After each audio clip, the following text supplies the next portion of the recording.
الحمد لله وكفى وسلام على عباده الذين اصطفى أما بعد فأعوذ بالله من الشيطان الرجيم بسم الله الرحمن الرحيم وأما بنعمة ربك فحدث عن إبراهيم بن عبد الرحمن العذري رضي الله تعالى عنه قال رسول الله صلى الله عليه وسلم يحمل هذا العلم من كل خلف عدوله ينفون عنه تحريف الغالين وانتحال المبطلين وتاويل الجاهلين أو كما قال عليه الصلاة والسلام اللهم صل على محمد وعلى آل محمد كما صليت على إبراهيم وعلى آل إبراهيم إنك حميد مجيد اللهم بارك على محمد وعلى آل محمد كما باركت على إبراهيم وعلى آل إبراهيم إنك حميد مجيد۔ قابل صد احترام معزز علماء کرام، 9واں سالانہ 3 روزہ دورہ تربیت العلماء جس میں میں اور آپ شریک ہیں، حضرت استاد محترم شیخ طریقت متکلم اسلام مولانا محمد الیاس گھمن صاحب حفظہ اللہ کی زیر نگرانی، زیر سرپرستی و زیر سایہ ہماری یہاں آنے کی غرض تربیت علمی، عملی، روحانی ہے، اور آج اس دورے کا آخری روز، تیسرے دن کی پہلی نشست ہے۔ اس سے قبل بھی آپ نے خصوصاً استاد محترم حضرت متکلم اسلام حفظہ اللہ کے بیانات اور دروس سماعت فرمائے، اسی طرح دیگر اساتذہ کرام کے دروس بھی اور مرکز کے متخصصین کی کارگزاریاں بھی، مزید بھی انشاءاللہ حضرت ساجد احمد برکاتہم العالیہ کے دروس بھی ہوں گے، کارگزاریاں بھی ہوں گے۔ تو آج کی اس مجلس میں میں نے چند باتیں حضرت ساجد احمد برکاتہم العالیہ کی علم الکلام کی تنقیحات اور توجیحات کے حوالے سے پیش کرنی ہیں۔ حضرت شاہ ولی اللہ محدث دہلوی رحمۃ اللہ علیہ نے الفوز الکبیر فی اصول تفسیر میں، اصول تفسیر کی کتاب ہے، ہمارے ہاں درس نظامی میں پڑھائی جاتی ہے۔ اس کے شروع میں اور مقدمہ میں لکھا ہے کہ قرآن کریم کا جو خلاصہ ہے وہ 5 چیزیں ہیں، اور قرآن کریم کے تمام مضامین کا جو انحصار ہے وہ 5 عنوانات پر ہے۔ نمبر 1 علم المخاصمہ، نمبر 2 علم الاحکام، اور نمبر 3 علم التذکیر بآلاء اللہ، اور نمبر 4 علم التذکیر بایام اللہ، اور نمبر 5 علم التذکیر بالموت وما بعدہ۔ یعنی پورے قرآن کریم کا جو خلاصہ ہے یا مضامین جو منحصر ہیں ان 5 عنوانات میں ہیں۔ نمبر 1 علم المخاصمہ، جسے علم المناظرہ، علم المجادلہ، علم الکلام، علم العقائد بھی کہا جاتا ہے، کہ قرآن کریم میں اللہ رب العزت نے عقائد کو بیان کیا ہے، علم الکلام کو بیان کیا ہے، اور جو غلط عقائد جن لوگوں کے تھے ان پر، ان کے نظریات پر رد پیش کیا ہے۔ شاہ ولی اللہ رحمۃ اللہ علیہ کے بقول اللہ رب العزت نے جو مخاصمہ فرمایا ہے وہ 4 طرح کے فرق سے فرمایا ہے۔ نمبر 1 یہودیت، نمبر 2 عیسائیت، نمبر 3 مشرکین، اور نمبر 4 منافقین۔ یہ 4 گروہ وہ ہیں جن سے اللہ رب العزت نے مخاصمہ اور مجادلہ، مناظرہ فرمایا ہے، اور ان کے عقائد و نظریات کی تردید پیش کی ہے۔ اور نمبر 2 علم الاحکام، علم الاحکام جسے علم الفقہ کہا جاتا ہے، اور جسے ہمارے ہاں مسائل کے، معاملات کے، لین دین وغیرہ کا علم الاحکام ہے۔ اور تیسرا علم التذکیر بآلاء اللہ، یہ تیسرا، چوتھا اور 5واں، جسے مذکرات ثلاثہ بھی کہا جاتا ہے۔ یہ تینوں مضامین کا انحصار ایک ہی مضمون میں جا کر بنتا ہے، اور وہ ہے علم الاخلاق، علم التصوف، یعنی علم التذکیر بآلاء اللہ۔ اللہ رب العزت نے اپنی نعمتیں یاد کروائی ہیں، اپنی نعمتیں گنوائی ہیں کہ اے انسان میں نے آپ کے اوپر یہ نعمت کی، یہ نعمت کی، یہ نعمت کی، اسے کہا جاتا ہے علم التذکیر بآلاء اللہ۔ اور چوتھا ہے علم التذکیر بایام اللہ۔ اللہ رب العزت نے اقوام سابقہ، سابقہ کے واقعات نقل کیے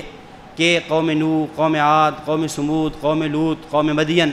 ان پر جو اللہ رب العزت نے عذاب نازل فرمایا، یا جو منعم اقوام ہیں جن پر نعمتیں ہوئیں، ان کی وجوہ کیا تھی۔ اور نمبر 5 علم التذکیر بالموت وما بعدہ، موت اور موت کے بعد کی زندگی، حشر، قبر، قیامت، جنت، جہنم، حوض کوثر، شفاعت، ان تمام مضامین کو اللہ رب العزت نے بیان کیا ہے۔ اور ان تمام تینوں کا خلاصہ جو ہے وہ علم التزکیہ، علم الاخلاق، علم التصوف بنتا ہے، جس حضرت استاد جی دامت برکاتہم العالیہ اپنے انداز میں یوں فرماتے ہیں کہ شریعت کا خلاصہ اور شریعت کی بنیاد وہ تین چیزوں پر ہے۔ نمبر 1 علم الکلام جسے علم العقائد کہتے ہیں، نمبر 2 علم الاحکام جسے علم الفقہ کہتے ہیں، اور نمبر 3 علم الاخلاق جسے علم التصوف کہتے ہیں۔ علم الکلام کا جو ماہر ہوگا اس کو متکلم کہیں گے، علم الاحکام علم الفقہ کا جو ماہر ہوگا اسے مفتی اور فقیہ کہیں گے، اور علم الاخلاق علم التصوف میں جس کو مہارت ہوگی اس کو صوفی اور مرشد کہیں گے۔ اور یہ ہماری خوش نصیبی ہے، اور اللہ رب العزت کے انعامات میں سے ایک بہت بڑی نعمت ہم پر یہ ہے۔ اسی وجہ سے شروع میں نے جو آیت مبارکہ خطبہ میں تلاوت کی، وَأَمَّا بِنِعْمَةِ رَبِّكَ فَحَدِّثْ، اللہ رب العزت کی جو نعمتیں ہیں ان کو بیان کرنا چاہیے۔ ان نعمتوں میں سے ایک بہت بڑی نعمت یہ ہے، اللہ رب العزت نے ہمیں ایک ایسی شخصیت کے ساتھ وابستہ فرمایا ہے کہ جس کے اندر یہ تینوں چیزیں جمع ہیں۔ اگر علم الکلام میں دیکھیں تو وہ وقت کے بہت بڑے متکلم ہیں، اگر علم الاحکام علم الفقہ میں دیکھیں تو وہ اپنے زمانے کے فقیہ ہیں، اگر علم الاخلاق اور علم التصوف میں دیکھیں تو حضرت متکلم اسلام حفظہ اللہ اپنے زمانے کے بہت بڑے صوفی ہیں۔ تو یہ تینوں چیزیں اللہ رب العزت نے حضرت استاد جی دامت برکاتہم العالیہ کی ذات میں جمع فرما دی ہیں۔ اور حضرت استاد جی دامت برکاتہم العالیہ کا ایک ملفوظ جو بڑا مشہور ہے اور آپ اکثر فرمایا کرتے ہیں کہ میرا دل یہ کرتا ہے ہمارے مراکز ہوں، ہم ایسے مراکز کا انعقاد کریں، ایسے مراکز کو وجود میں لائیں کہ جو علم کلام کے لیے بہترین درسگاہ ہوں، مسائل فقہیہ کے حل کے لیے بہترین دارالافتاء ہوں، اور روحانی تزکیہ کے لیے تصوف کے لیے وہ بہترین خانقاہ ہو۔ اور آپ حضرات مرکز میں تشریف لاتے رہتے ہیں، خانقاہی اجتماع ہو، سالانہ دورہ تربیت العلماء ہو، سالانہ دورہ تحقیق المسائل ہو، ماہانہ خانقاہی اجتماع ہو، مختلف مجالس ہوں، یہ تینوں چیزوں کا وجود اکٹھا آپ وہ مرکز اہل سنہ والجماعہ میں اور حضرت استاد جی کی ذات کے اندر آپ اس کو تسلیم کرتے ہیں اور آپ اس کو دیکھتے ہیں کہ جہاں اگر عقائد کی بات آئے گی تو عقائد کے لیے بہت بڑی درسگاہ بھی ہے،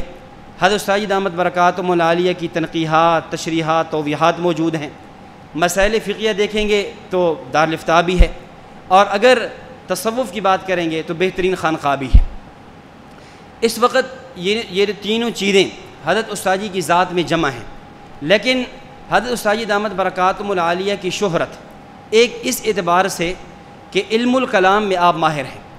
چونکہ آپ کا جو لقب عام فہم ہے، بہت سے لوگوں کو شاید نام کا پتہ نہیں ہوگا، لیکن جب لفظ متکلم اسلام بولا جاتا ہے اس وقت آج ذہن استاد جی کی شخصیت کی طرف جاتا ہے۔ تو اس کی وجہ یہ ہے کہ آپ علم الکلام میں ماہر ہیں، اور بہت سے لوگوں کا رجوع استاد جی کی ذات کی طرف، مرکز اہل سنت والجماعت کی طرف اس بنیاد پر ہے کہ یہاں عقائد کو پڑھایا جاتا ہے، عقائد کی تشریحات، توضیحات پیش کی جاتی ہیں، اور حضرت استاد جی دامت برکاتہم العالیہ عام فہم سہل انداز کے اندر عقائد کی تشریح پیش فرماتے ہیں۔ اس اعتبار سے آپ متکلم اسلام کے نام سے مشہور و معروف ہیں۔ تو چونکہ حضرت استاد جی دامت برکاتہم العالیہ کی شہرت ایز متکلم اسلام ہے، بلکہ یوں کہا جائے کہ آج اگر علم الکلام میں کسی کو حجت مانا جا سکتا ہے، کسی کو اتھینٹک اور مدلل مانا جا سکتا ہے، یا کسی کی تعبیرات کو بطور دلیل کے پیش کیا جا سکتا ہے، آج کوئی آدمی اگر جس کے اندر تعصب نہ ہو، ان چیزوں سے ماورا ہو کر اگر وہ عقیدے پر کتاب لکھے، عقیدے پر مضمون لکھے، عقیدے پر کچھ لکھے، تو حضرت استاد جی دامت برکاتہم العالیہ کی تشریحات کو، توضیحات کو وہ ضرور لے کر آتا ہے۔ تو حضرت استاد جی کی چونکہ شہرت ایز متکلم ہے، اس لیے آج کی اس گفتگو میں میں اس حوالے سے کہ نمبر 1 جب آپ متکلم اسلام ہیں تو ہمارا علم الکلام میں بطور خاص رجوع مرکز کی طرف ہونا چاہیے، استاد جی کی ذات کی طرف ہونا چاہیے۔ جہاں پر دو تعبیرات میں اختلاف آ جائے، ہم نے کس کی تعبیر کو لینا ہے؟ حضرت استاد جی دامت برکاتہم العالیہ کی تعبیر کو لینا ہوگا، چونکہ آپ اس فن کے اندر ماہر ہیں، نمبر 1۔ نمبر 2 آپ متکلم ہیں، تو ہم آپ کو متکلم اسلام جو کہہ رہے ہیں محض جذبات میں آ کر، محض فرط محبت میں آ کر، محض عقیدت میں نہیں کہہ رہے، بلکہ جب ہم آپ کی کتب کا مطالعہ کرتے ہیں، آپ کے بیانات سنتے ہیں، آپ کی مجالس سنتے ہیں، تو اس کے اندر آپ نے علم العقائد کی ایسی تشریحات پیش کی ہیں، اور بعض عنوانات پر ایسے دلائل پیش کیے ہیں کہ شاید آپ سے پہلے متقدمین میں سے کسی نے اس کو پیش نہیں کیا۔ میں آگے جا کر اس پہ تفصیل پہ چند مثالیں عرض کروں گا۔ اب پہلی بات یہ سمجھنے کی ہے کہ چونکہ علم الکلام میں حضرت استاد جی دامت برکاتہم العالیہ کی ذات اس زمانے میں حجت ہے، یعنی اگر ماضی میں دیکھیں آپ امام اعظم ابو حنیفہ رحمۃ اللہ علیہ کو متکلم کہتے ہیں، امام اعظم ابو حنیفہ رحمۃ اللہ علیہ کو فقیہ کہا جاتا ہے۔ ماضی قریب میں آئیں حجت الاسلام والمسلمین بانی دارالعلوم دیوبند قاسم العلوم والخیرات حضرت مولانا قاسم نانوتوی نور اللہ مرقدہ کی ذات کو متکلم کہا جاتا ہے، تو اس زمانے میں حضرت استاد جی دامت برکاتہم العالیہ کی ذات کو متکلم کہا جاتا ہے۔ جب آپ متکلم ہیں اور آپ اس فن کے ماہر ہیں تو حضرت استاد جی دامت برکاتہم العالیہ ایک اصول اور ضابطہ بیان فرماتے ہیں کہ ہر فن میں ماہر فن کی بات معتبر ہوا کرتی ہے۔ کوئی بھی فن ہو اس کے اندر آپ ماہر فن جو ہوگا اس کی بات کا اعتبار کریں گے، اور اگر ایک آدمی میڈیکل اسپیشلسٹ ہے، اگر معاملہ میڈیکل کا آئے گا، معاملہ ڈاکٹری کا آئے گا، اس میں اس میڈیکل اسپیشلسٹ کی بات کا اعتبار ہوگا، نہ یہ کہ انجینئر نہ کسی اور کی بات کا اعتبار ہوگا۔ اسی طرح اگر ایک بات انجینئرنگ کی ہے اس میں اعتبار اور ماہر فن چونکہ انجینئر ہے اس کی بات کا اعتبار ہوگا نہ کہ میڈیکل کا۔ اسی طرح جب آج ہمارے زمانے میں حضرت استاد جی دامت برکاتہم العالیہ کی ذات گرامی وہ متکلم اسلام ہیں، وہ عقائد کے علم الکلام کے ماہر ہیں، تو اب عقائد کی توجیحات میں تشریحات میں ہمارا رجوع انہی کی طرف ہونا چاہیے، اور اگر کہیں پر دو یعنی متکلمین میں سے موجودہ زمانے میں عقائد پہ کام کرنے والوں میں سے ایک تعبیر میں اختلاف ہو جاتا ہے، ایک تعبیر حضرت استاد جی کی ہے، ایک تعبیر کسی اور عالم کی ہے، تو ہمارے لیے حجت، ہمارے لیے بنیاد حضرت استاد جی کی ذات ہونی چاہیے۔ اس پر حضرت استاد جی کئی مثالیں دیتے ہیں، میں اس پر 4 مثالیں آپ حضرات کی خدمت میں پیش کرتا ہوں۔ ایک مثال دور صحابہ سے، ایک مثال دور تابعین سے، اور 2 مثالیں اپنے اکابر علماء دیوبند کے دور سے۔ دور صحابہ کرام رضوان اللہ علیہم اجمعین سے علامہ ابن اسیر جزری رحمۃ اللہ علیہ نے اسد الغابہ فی معرفت الصحابہ میں حضرت حذیفہ بن یمان رضی اللہ تعالیٰ عنہ کے ترجمہ کے تحت ایک واقعہ نقل کیا۔ حضرت فرماتے ہیں کہ حضرت عمر رضی اللہ تعالیٰ عنہ کا زمانہ خلافت تھا۔ حضرت عمر رضی اللہ تعالیٰ عنہ اپنے زمانہ خلافت میں جب کسی آدمی کا جنازہ لایا جاتا تو اس کے بارے میں یہ سوال کرتے کہ اس جنازہ میں حضرت حذیفہ بن یمان رضی اللہ تعالیٰ عنہ موجود ہیں یا نہیں۔ حضرت حذیفہ بن یمان رضی اللہ تعالیٰ عنہ کے حوالے سے آپ جانتے ہیں کہ حضرت حذیفہ رضی اللہ تعالیٰ عنہ کا لقب سیر نگاروں نے اور مورخین نے سر رسول اللہ لکھا ہے، جسے اردو میں رازدار نبوت کہا جاتا ہے۔ یعنی حضرت حذیفہ رضی اللہ تعالیٰ عنہ کی شخصیت وہ شخصیت ہے، وہ صحابی ہیں جن کو نبی اکرم صلی اللہ علیہ وسلم نے منافقین کے نام بھی بتلائے، اور فتن کی عام طور پر احادیث اور روایات انہی سے مروی ہیں۔ تو حضرت عمر رضی اللہ تعالیٰ عنہ کے دور خلافت میں جب جنازہ لایا جاتا آپ یہ دیکھتے کہ حذیفہ بن یمان رضی اللہ تعالیٰ عنہ موجود ہیں یا نہیں۔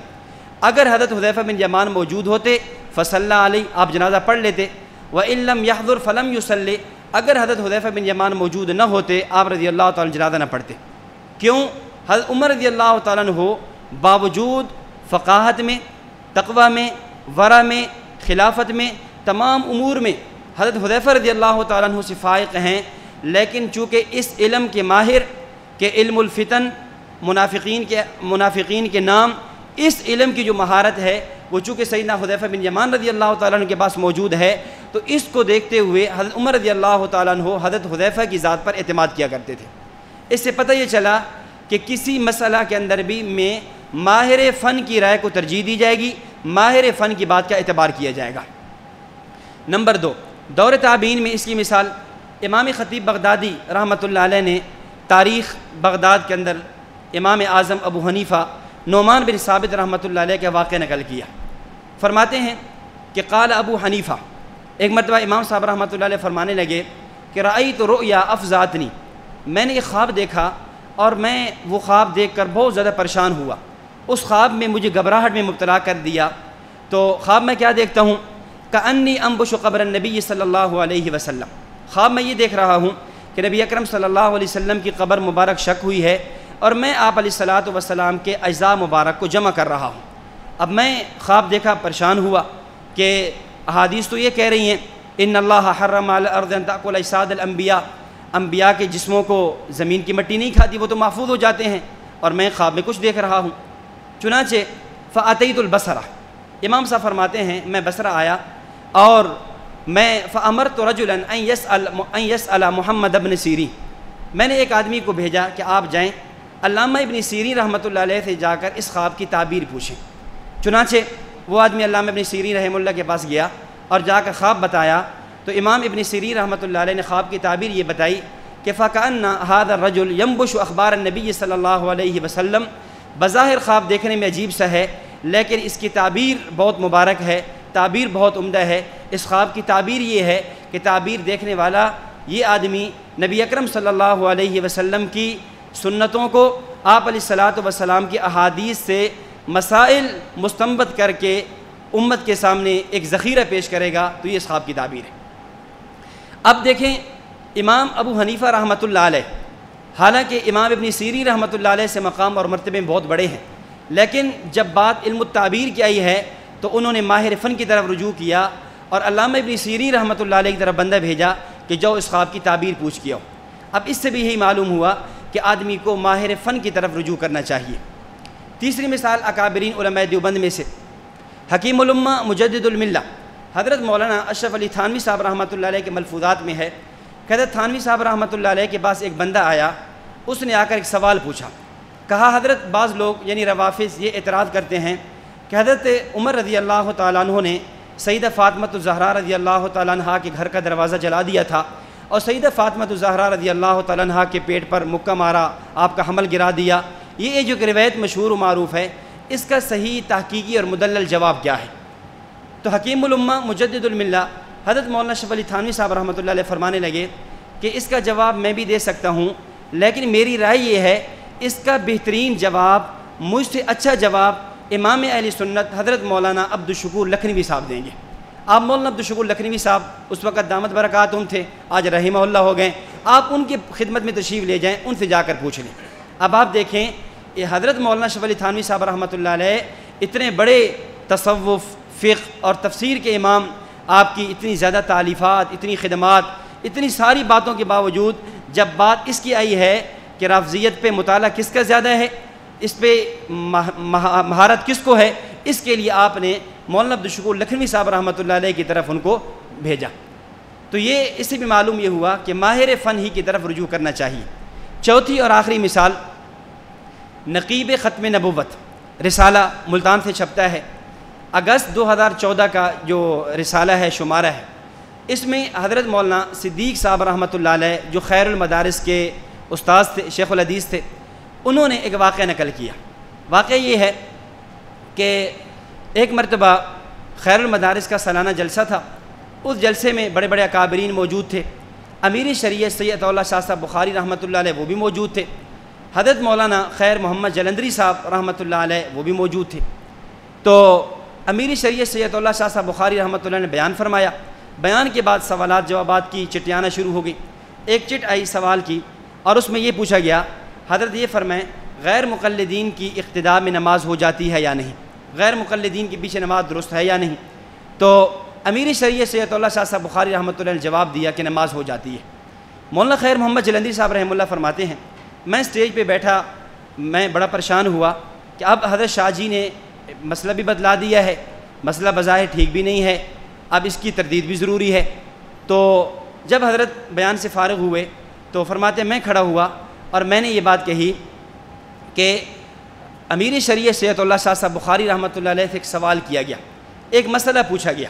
تو یہاں دو باتیں ہیں، ایک یہ ہے کہ انگریز کے خلاف ہم نے جنگ کیسے کرنی ہے، انگریز سے ملک کو بھگانا کیسے ہے، قادیانیت کا مقدمہ کیسے لڑنا ہے، اور ایک عنوان یہ ہے کہ مسائل فقہیہ کیا ہیں، کس کی اقتداء میں نماز درست ہے، کس کی اقتداء میں نماز درست نہیں۔ اگر بات انگریز کے خلاف مقدمے کی آئے، قادیانیت کے خلاف گفتگو کی آئے، اس میں امیر شریعت سید اللہ شاہ صاحب بخاری رحمۃ اللہ علیہ حجت ہیں، اور اگر بات آئے کس کی اقتداء میں نماز ہوتی ہے، کس کی اقتداء میں نماز نہیں ہوتی، اس حوالے سے سوال مجھ خیر محمد سے پوچھا جائے گا۔ اس لیے میں امیر شریعت کی موجودگی میں یہ بات عرض کرتا ہوں کہ غیر مقلدین کی اقتداء میں نماز نہیں ہوتی۔ اب پھر وہ بھی بڑے لوگ تھے اور بڑے ظرف والے اور بڑی وسعت والے تھے، تو امیر شریعت رحمہ اللہ نے بھی اس جواب کی تائید فرمائی۔ اور بعد میں مولانا صدیق صاحب رحمہ اللہ فرماتے ہیں کہ کچھ غیر مقلدین آئے تھے اور یہ شرط لگا کر آئے تھے کہ مولانا عطا اللہ شاہ صاحب بخاری رحمہ اللہ نے اگر جواب میں یہ کہہ دیا کہ ان کی اقتداء میں نماز ہوتی ہے تو ہم سارے غیر مقلد ہو جائیں گے۔ یہ تو شکر ہے مولانا خیر محمد جلندری صاحب رحمہ اللہ نے اس کی تردید کر دی، وگرنہ وہ سارا علاقہ غیر مقلد ہو جاتا۔ اب یہ 4 مثالیں پیش کرنے کا مقصد یہ ہے کہ جب بھی کوئی معاملہ ہو، جب بھی کسی علم اور فن کی بات آئے تو ماہر فن کی طرف رجوع کیا جائے گا۔ چونکہ علم الکلام کے ماہر حضرت استاد جی دامت برکاتہم العالیہ کی ذات ہے۔ علم الکلام میں آپ کو ید طولہ ہے،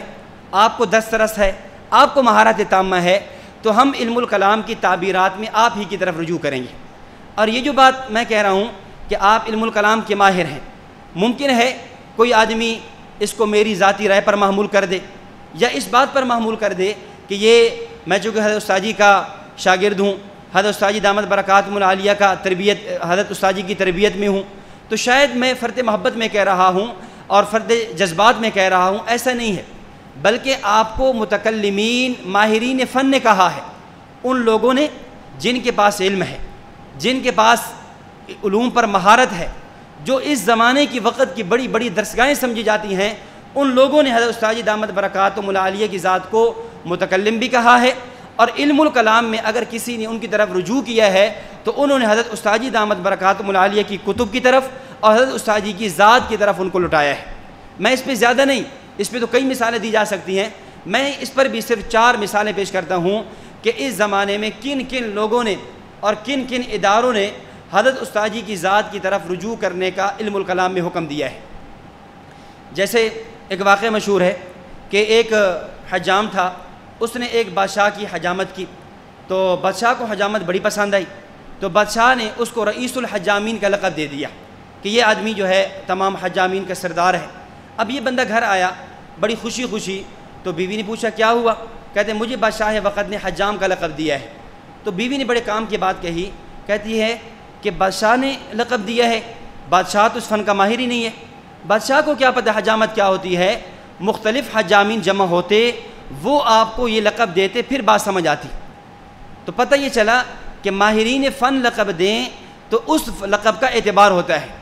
اور اس وقت اگر ہم دیکھیں تو ان لوگوں نے حضرت استاد جی کی ذات کو کے لیے یہ لفظ بولا اور حضرت استاد جی کی ذات کی طرف رجوع کا حکم دیا، جو ماہرین فن بھی ہیں اور جن کی شہرت بھی ہے۔ باوجود اس کے عربی زبان کا ایک محاورہ بھی ہے، المعاصرہ قنطرۃ المنافرہ۔ معاصرت جو ہے یہ منافرت کا پل ہے۔ عام طور پر جہاں معاصرت پائی جاتی ہے، ہم اکثر لوگ کسی کو قبول نہیں کرتے، اس کے باوجود بھی حضرت استاد جی کو لوگوں نے قبول کیا ہے۔ میں اس پہ 4 مثالیں عرض کرتا ہوں، 2 ملک پاکستان سے اور 2 ہندوستان انڈیا سے۔ پاکستان سے ہمارے ہاں ایک بہت بڑی شخصیت ہے مشہور،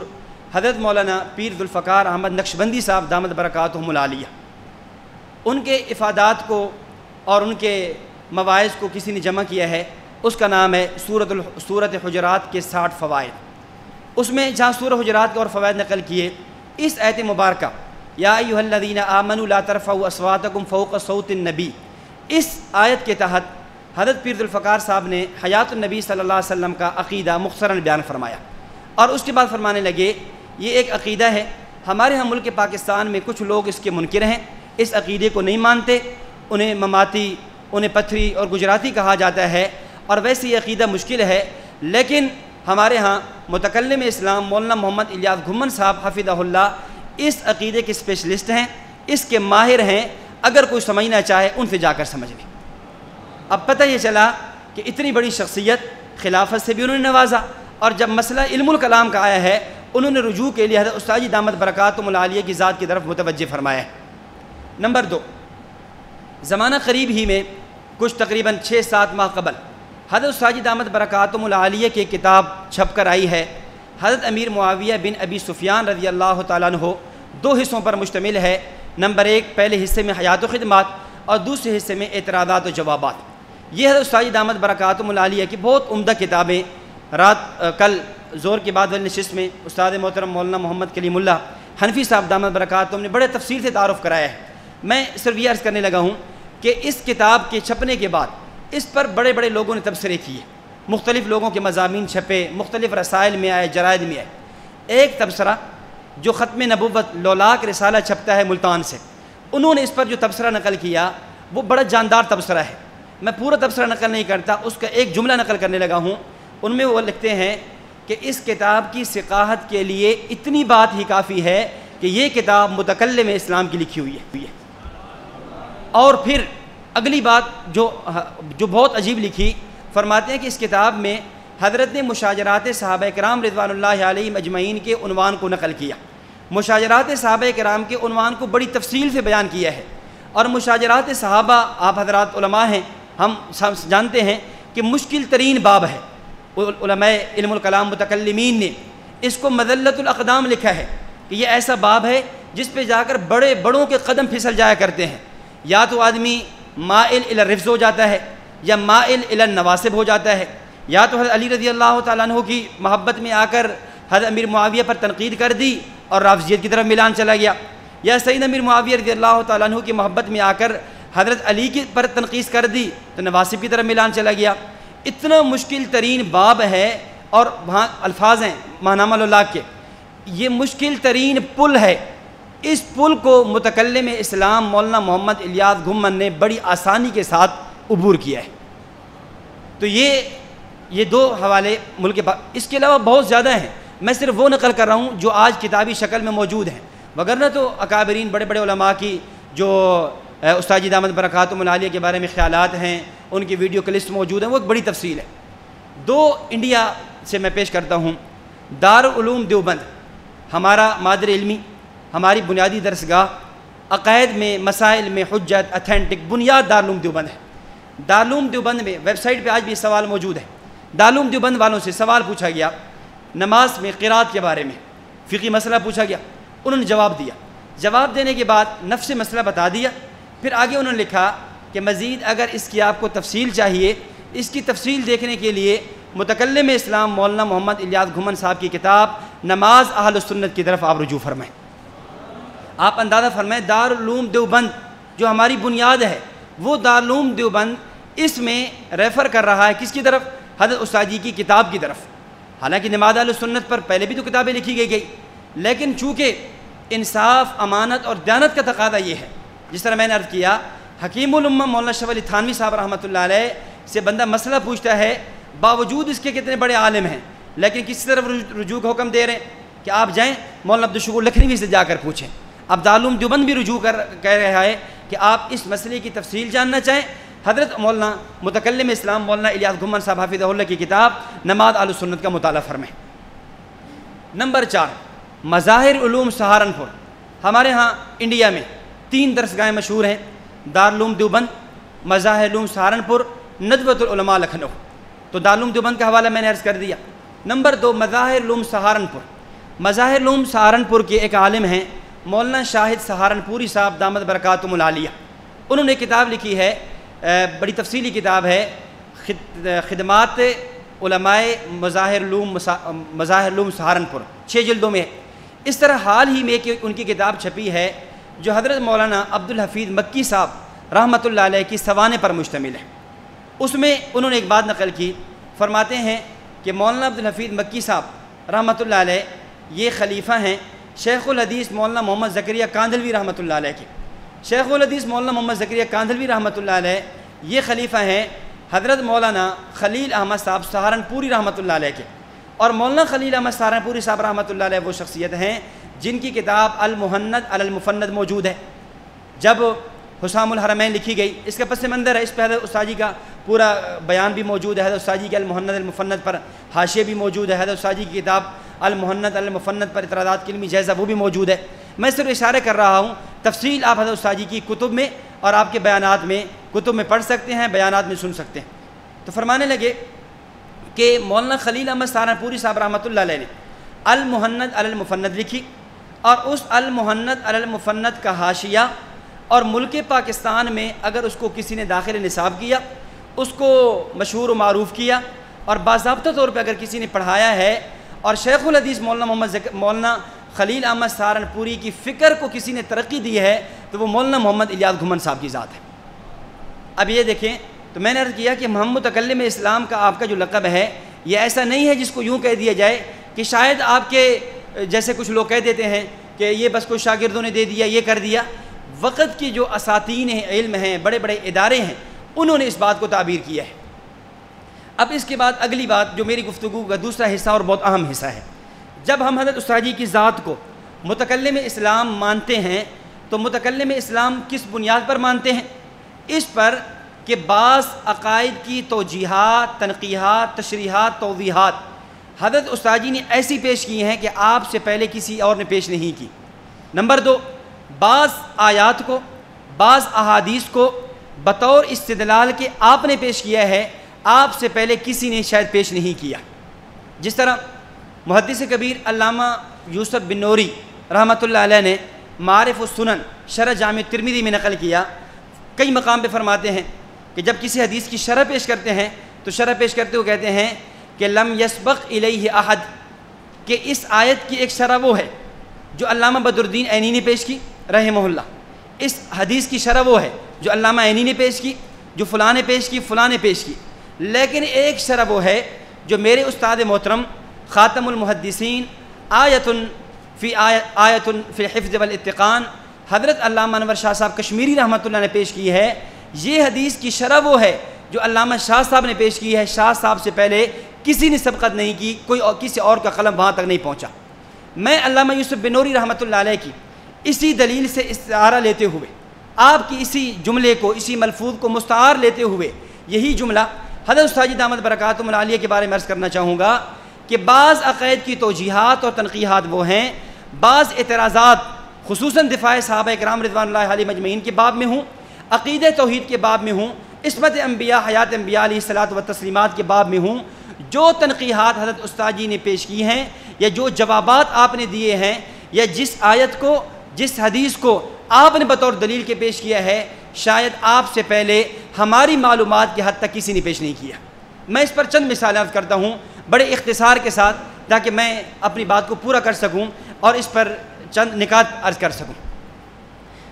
اور اس بات کی شروع کرنے سے پہلے ایک بطور دفع دخل مقدر کے، بطور اشکال کے جواب کے حل کر دوں۔ ممکن ہے آپ کے ذہن میں سوال آئے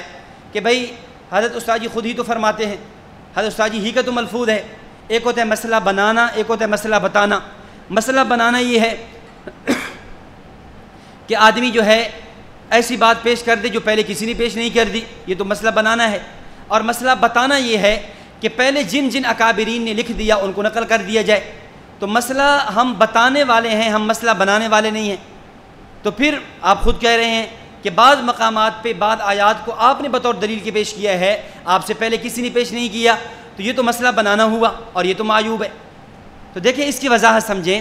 کہ ایک ہے مسئلہ بنانا، ایک ہے مسئلہ بتانا۔ مسئلہ بنانا اس کا معنی یہ ہے کسی آیت کی ایسی تشریح کریں، کسی حدیث کی ایسی شرح کریں، کسی عقیدہ کی ایسی وضاحت کریں کہ جو پہلے کسی نے کی بھی نہ ہو، اور اس وضاحت سے جو جمہور امت کا تسلسل ہے وہ ٹوٹ رہا ہو،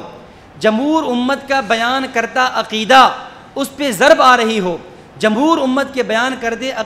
کردہ عقیدہ پر حرف آ رہا ہو۔ اگر اس طرح کوئی آیت کی تعبیر پیش کرے گا، حدیث کی شرح پیش کرے گا، یہ غلط ہے، یہ درست نہیں ہے۔ جس طرح خاتم النبیین کا ایک معنی قیدیانیوں نے کیا کہ خاتم کا معنی مہر لگانا ہے، اور ایک معنی حجت الاسلام والمسلمین حضرت مولانا قاسم نانوتوی نور اللہ مرقدہ نے کیا کہ خاتم کے دو معنی ہیں، ایک ہے ختم نبوت زمانی، ایک ہے ختم نبوت مکانی۔ اب وہ ایک معنی قیدیانیوں نے کیا، قیدیانیوں نے ختم کا معنی مہر کیا، یہ ایسا معنی بنایا گیا، یہ ایسا مسئلہ بنایا گیا جس سے جمہور امت کے عقائد پہ ضرب لگ رہی ہے، جس سے جمہور امت کا متواتر عقیدہ ختم نبوت وہ ٹوٹتا ہوا نظر آ رہا ہے، جمہور امت کے بیان کردہ دلائل وہ غلط ہوتے نظر آ رہے ہیں۔ اس لیے اس طرح مسئلہ بنانا یہ غلط ہے۔ اور ایک یہ ہے کہ حضرت نانوتوی نے جو بیان کیا، یہ ایسا بیان کیا گیا، ایک اضافی چیز بیان کی ہے، لیکن اس سے جو جمہور امت کے عقائد ہیں نہ وہ ٹوٹے ہیں، اور جمہور امت کے بیان کردہ جو دلائل ہیں نہ ان پر حرف آیا ہے، اس لیے وہ ٹھیک ہے۔ یا اس کی میں دوسری مثال دوں گا۔ حیات انبیاء صلی اللہ علیہ وسلم پر مختلف کتابیں لکھی گئی، مختلف حضرات نے حیات انبیاء پر مختلف دلائل پیش کیے۔ جب بات مفتی اعظم پاکستان مفتی محمد شفیع عثمانی صاحب رحمۃ اللہ علیہ کی آئی تو انہوں نے حیات النبی صلی اللہ علیہ وسلم پر ایک دلیل ایسی پیش کی جو آپ سے پہلے کسی نے بھی پیش نہیں کی۔ سورۃ الانفال آیت نمبر 32-33، وما کان اللہ لیعذبہم وانت فیہم۔ یہ آیت ایسی ہے، اس آیت کو مفتی صاحب رحمۃ اللہ علیہ نے جہاں ختم نبوت کی دلیل بنایا، وہیں حیات انبیاء صلی اللہ علیہ وسلم کی دلیل بنایا۔ آپ سے پہلے کسی نے بھی اس آیت کو حیات النبی کی دلیل نہیں بنایا۔ اب اس کا معنی یہ نہیں ہے ہم اس بات کو مفتی شفیع صاحب رحمۃ اللہ علیہ پہ اعتراض کر دیں، ہم ان کا تفرد سمجھ لیں، ہم ان کو مسئلہ بنانے والا کہہ دیں کہ بھئی یہ تو مفتی صاحب نے توجیہ پیش کی ہے، انہوں نے دلیل پیش کی ہے، آپ سے پہلے تو کسی نے پیش نہیں کی۔ مفتی صاحب نے یہ آیت دلیل بنائی ہے، لیکن یہ ایسی نہیں ہے کہ جس سے حیات النبی کا جو امت کا مسلمہ عقیدہ اس پہ ضرب لگ گئی ہو۔ یہ ایسی دلیل نہیں بنائی کہ جس سے دیگر بیان کردہ دلائل میں تعارض پیش آیا ہو، اس لیے یہ ٹھیک ہے۔ اب میں اس پر حضرت استاذ دامت برکاتہم العالیہ نے چند احادیث مبارکہ، چند عقائد، چند اعتراضات کے وہ جوابات جو ہماری معلومات کی حد تک آپ سے پہلے کسی نے نہیں دیے، میں ان کو عرض کر کے حضرت استاذ کا متکلم اسلام ہونا دلیل کی دنیا میں عرض کرنا چاہوں گا کہ یہ محض فرط محبت نہیں یا محض عقیدت نہیں ہے، بلکہ اس پہ دلائل موجود ہیں۔ اس پر چند توضیحات دیکھیں۔ نمبر 1، صحیح مسلم میں ایک روایت موجود ہے، اس روایت کے راوی سیدنا حضرت ابو ہریرہ رضی اللہ تعالیٰ عنہ ہیں۔ نبی اکرم صلی اللہ علیہ وسلم کا فرمان ہے، فضلت علی الانبیاء بست، اعطیت جوامع الکلم ونصرت بالرعب واحلت لی الغنائم وجعلت لی الارض طہورا ومسجدا وارسلت الی الخلق کافہ وختم بی النبیون۔ نبی اکرم صلی اللہ علیہ وسلم فرماتے ہیں کہ مجھے بقیہ انبیاء پر فضیلت دی گئی ہے 6 چیزوں میں، چونکہ ہمارا عقیدہ آپ صلی اللہ علیہ وسلم امام الانبیاء بھی ہیں، آپ افضل الانبیاء بھی ہیں، آپ خاتم الانبیاء بھی ہیں۔ افضل الانبیاء ہونے پر جہاں دیگر دلائل ہیں وہاں دلیل یہ روایت بھی ہے۔ تو فرمایا میں آخری نبی ہوں، اس پر یعنی مجھے بقیہ انبیاء پر فضیلت ہے۔ وجہ فضیلت 6 چیزیں ہیں۔ نمبر 1، مجھے اعطیت جوامع الکلم، مجھے جامع کلمات دیے گئے، یعنی اس آیت اس حدیث کی ایک شرح وہ ہے جو عام محدثین نے بیان کی ہے۔ عام لوگ جنہوں نے ختم نبوت پہ قلم اٹھایا، حضرت استاذ سے پہلے جو مفسرین گزرے یا جو امت کے علماء گزرے، کبار محدثین گزرے، جب انہوں نے اس حدیث کو ختم نبوت کی دلیل بنا کر پیش کیا ہے تو انہوں نے اس انداز میں پیش کیا کہ اس حدیث میں نبی اکرم صلی اللہ علیہ وسلم کی 6 وجوہ فضیلت کا بیان ہے۔ نمبر 1، اعطیت جوامع الکلم، آپ کو جامع کلمات دیے گئے، اور نمبر 2، آپ صلی اللہ علیہ وسلم کے لیے غنائم کو حلال کر دیا گیا۔ نمبر 3، وجعلت لی الارض طہورا ومسجدا، زمین کی ہر جگہ آپ کے لیے طہور، یعنی وہاں تیمم کر کے نماز پڑھنا جائز ہے، وہ بنا دی گئی۔ زمین کی ہر جگہ آپ کے لیے مسجد سجدہ گاہ بنا دی گئی ہے، امتی کہیں پر بھی نماز پڑھنا چاہے وہ پڑھ سکتا ہے۔ وَأُرْسِلْتُ إِلَى الْخَلْقِ كَافَّةً، اور 5واں یہ ہے کہ آپ صلی اللہ علیہ وسلم تمام مخلوق کی طرف نبی بنا کر بھیجے گئے ہیں۔ اور نمبر 6، وَخُتِمَ بِهِ النَّبِيُّونَ، آپ آخری نبی ہیں۔ اب یہ وہ شرح ہے جو اکثر محدثین نے بیان کی ہے، لیکن اس حدیث کی ایک شرح وہ ہے، اس حدیث کی ایک وضاحت وہ ہے جو حضرت استاذ متکلم اسلام دامت برکاتہم العالیہ نے بیان فرمائی۔ حضرت استاذ فرماتے ہیں کہ میرا ذوق اور وجدان یہ کہتا ہے، اور بلکہ یہ ایسی شرح ہے جس پر کوئی اعتراض بھی نہیں کیا جا سکتا، اور بلکہ نبی اکرم صلی اللہ علیہ وسلم کی خاتمیت کا، آپ علیہ الصلاۃ والسلام کے مقام اور مرتبے کا ایک نیا پہلو نظر آتا ہے۔ فرمایا کہ اس حدیث کے اندر ختم بہ النبیون جو آخر میں ہے، یہ دعویٰ ہے، اس دعوے پر نبی اکرم صلی اللہ علیہ وسلم نے 6 دلیلیں پیش فرمائی ہیں۔ دعویٰ یہ ہے ختم بہ النبیون، میں آخری نبی ہوں، میرے آخری نبی ہونے پر دلیل نمبر 1، اعطیت جوامع الکلم، مجھے جامع کلمات دیے گئے۔ ایک ہوتا ہے کلمہ، ایک ہوتا ہے کلمہ جامعہ۔ کلمہ یہ ہوتا ہے لفظ ایک ہو، اس کا معنی بھی ایک ہو، یہ ہے کلمہ۔ کلمہ جامعہ یہ ہے لفظ ایک ہو، اس لفظ کی تہ میں چھپے ہوئے معنی کئی ہوں۔ فرمایا کہ مجھ سے پہلے انبیاء کو فقط کلمات دیے گئے، مجھے کلمات نہیں، مجھے کلمات جامعات دیے گئے۔ وجہ کیا ہے؟ وجہ ختم بہ النبیون، میں آخری نبی ہوں، مجھ سے پہلے آنے والا ہر نبی اس کا دائرہ نبوت محدود تھا۔ جب دائرہ نبوت محدود ہے تو اس کو کلمات کی ضرورت ہے، کلمات جامعات کی ضرورت نہیں۔ ہر آنے والا نبی اس کا دائرہ نبوت ایک زمان تک ہے، پہلے آنے والا نبی اس کا دائرہ نبوت ایک مکان تک ہے۔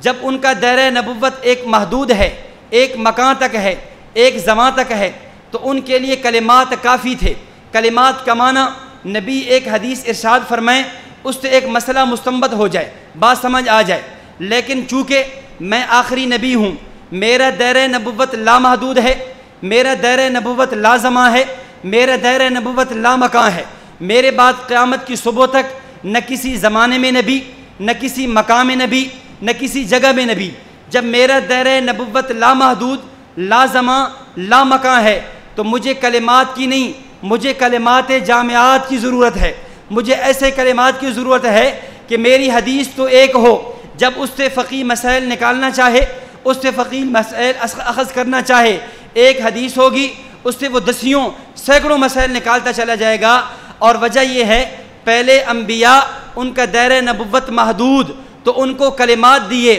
میں چونکہ ختم نبیین ہوں، میں آخری نبی ہوں، میرا دائرہ نبوت لامحدود ہے، تو میری ضرورت کلمات کی نہیں، کلمات جامعات کی ہے۔ اس لیے اللہ رب العزت نے مجھے کلمات جامعات عطا فرمائے۔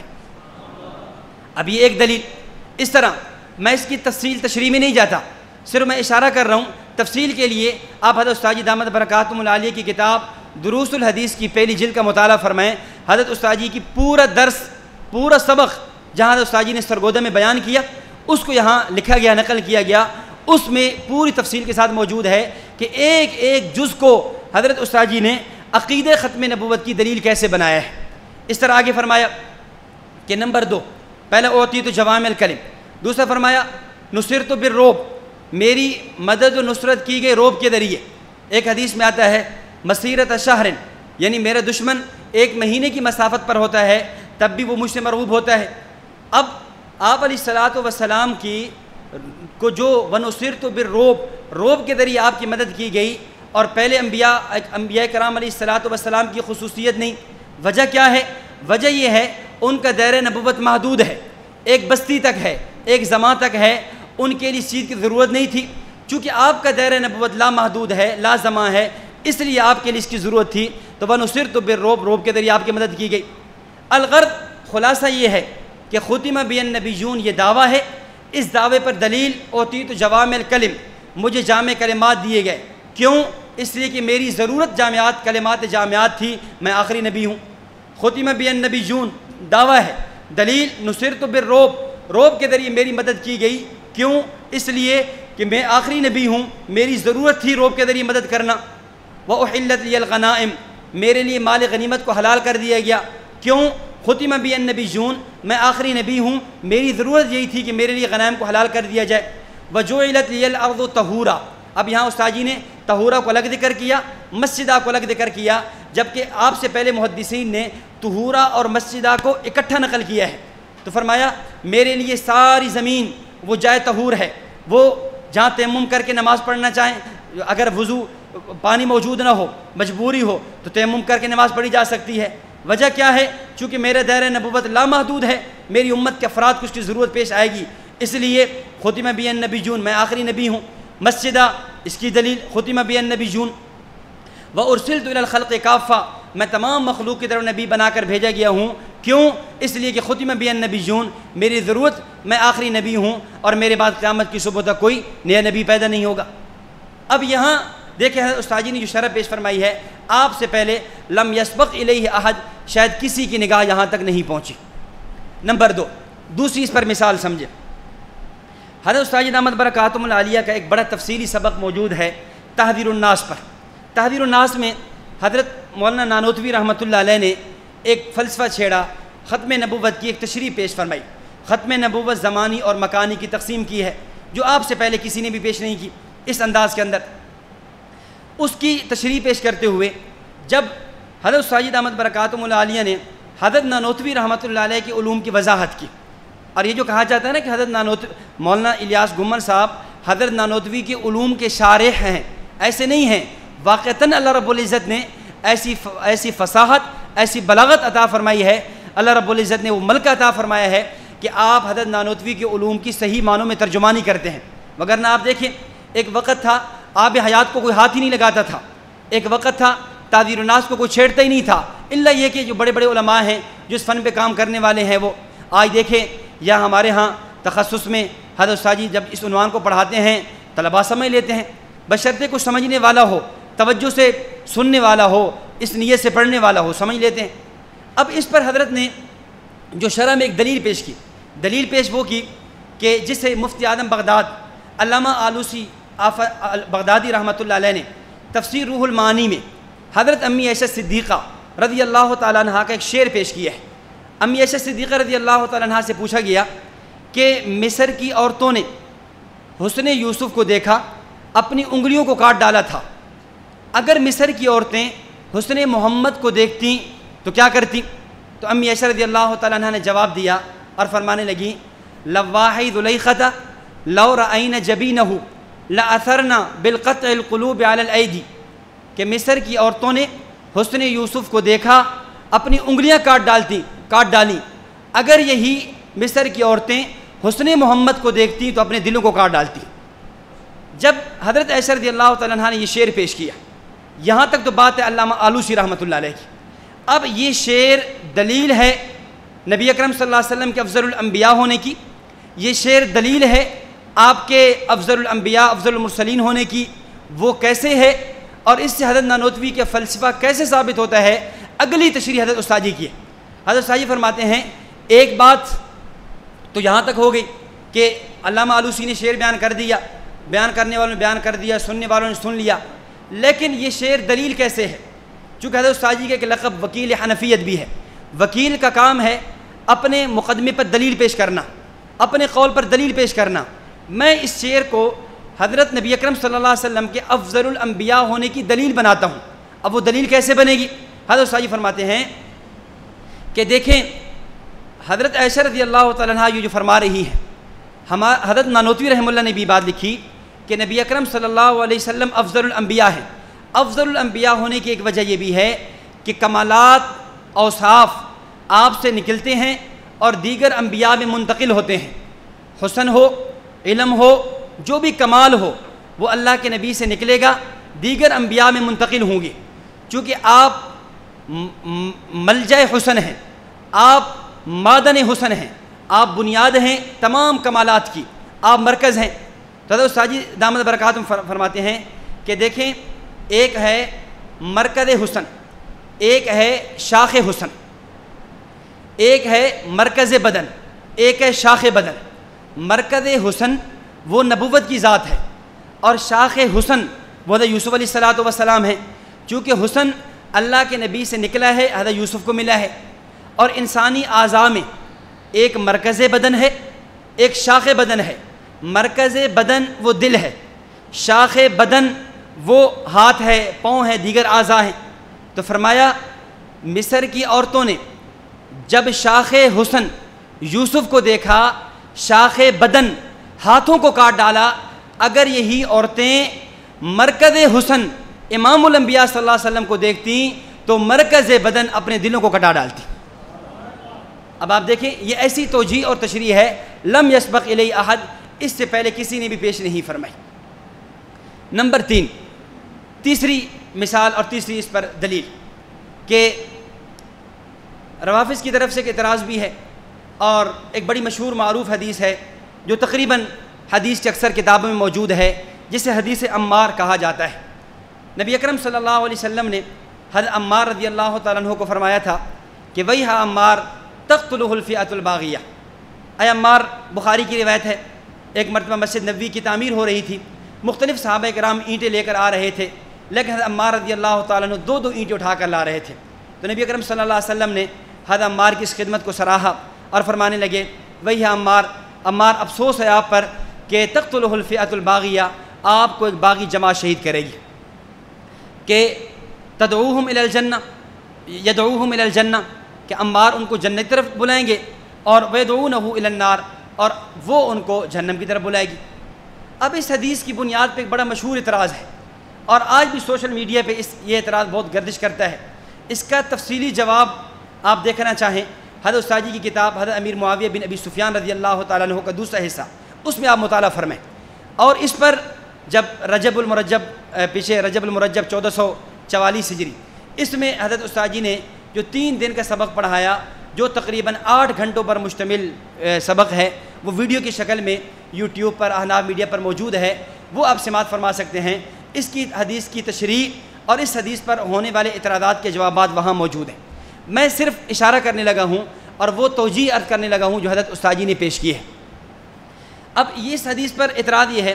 کہ چونکہ حضرت عمار رضی اللہ تعالیٰ عنہ جنگ صفین میں سن 37 ہجری جنگ صفین جو سیدنا علی المرتضیٰ اور سیدنا امیر معاویہ رضی اللہ تعالیٰ عنہما کے مابین ہوئی تھی، اس میں آپ شہید ہوئے اور حضرت عمار حضرت علی رضی اللہ تعالیٰ عنہ کی جماعت اور گروہ میں شامل تھے، تو اس سے پتہ یہ چلا کہ حضرت عمار رضی اللہ تعالیٰ عنہ کو ایک ایسی جماعت نے